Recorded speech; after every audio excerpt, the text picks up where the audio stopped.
दिखाने का एक बड़ा दमखम रखता है। 20 लाख करोड़ का कुल नेटवर्थ जिनकी, और ये वो चेहरे जो चेहरे पूर्व फोकस में नहीं। मुख्यमंत्री मनोहर लाल खट्टर और एस डी कुमारस्वामी। अंबानी इस वक्त मुकेश अंबानी दिखे, लेकिन सर आप कह रहे थे पार्टी की बात आप कर रहे थे इन तस्वीरों के साथ, जो आप कह रहे थे ना पार्टी होगी 100 लोगों का, क्या मैं इसे ट्रैक टू डिप्लोमेसी मान सकता हूं? इस बीच भी राउंड टेबल से हटकर बात हो जाए?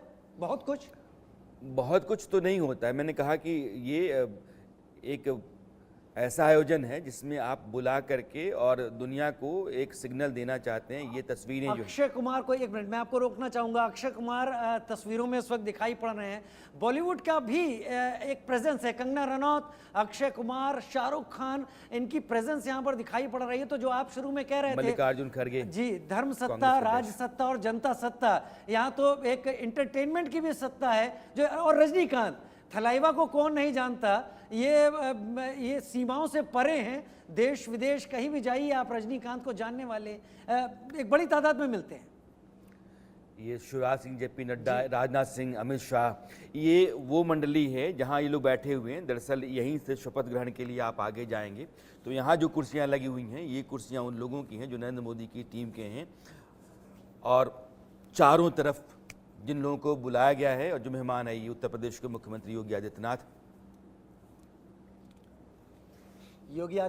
उत्तर प्रदेश के मुख्यमंत्री इस वक्त दिख रहे हैं यहाँ पर। पुष्कर सिंह धामी, उत्तराखंड के मुख्यमंत्री भी पहुंचे एक एक करके।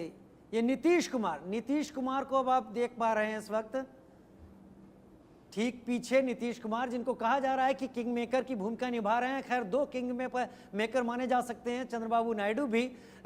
ये सरकार इस वक्त, और अरविंद जी, ये तस्वीरों की भी तो कोई कहानी होती है, अभी तो कुछ कहती ही हैं। देखिए, किसको बुलाया, किसको नहीं बुलाया, कौन आया, कौन नहीं आया, नहीं बड़े मायनेदार बातें होती हैं इनकी।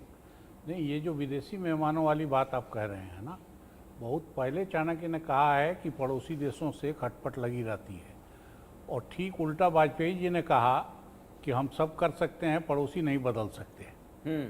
तो ये अवसर होता है मेरे ख्याल से कि हम रिश्तों को सुधारने के डायरेक्शन में कदम बढ़ा सकते हैं। तभी 14 में पाकिस्तान को इनविटेशन दिया गया था। वही तो, इसलिए ये एक अवसर होता है, इस अवसर का लाभ लेना चाहिए था।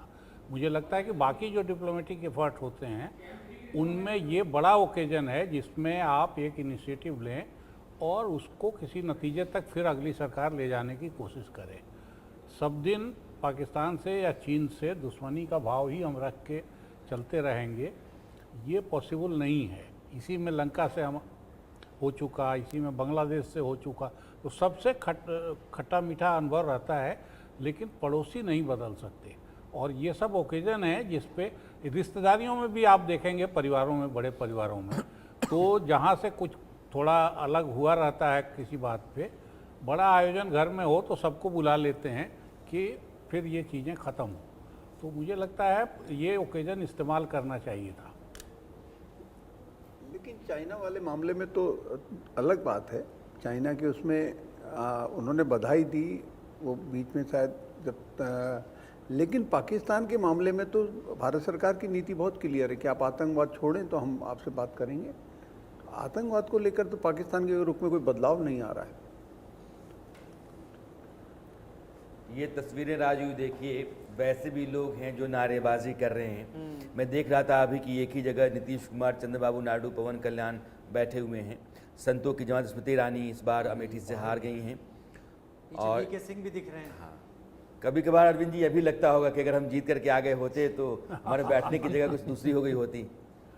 नहीं, एक बार तो बिना जीते भी बन गई थी। हाँ, 2014 में इस बार भी कि राजी वो कार्तिक शर्मा, चंद्रबाबू नायडू और नीतीश कुमार के ठीक पीछे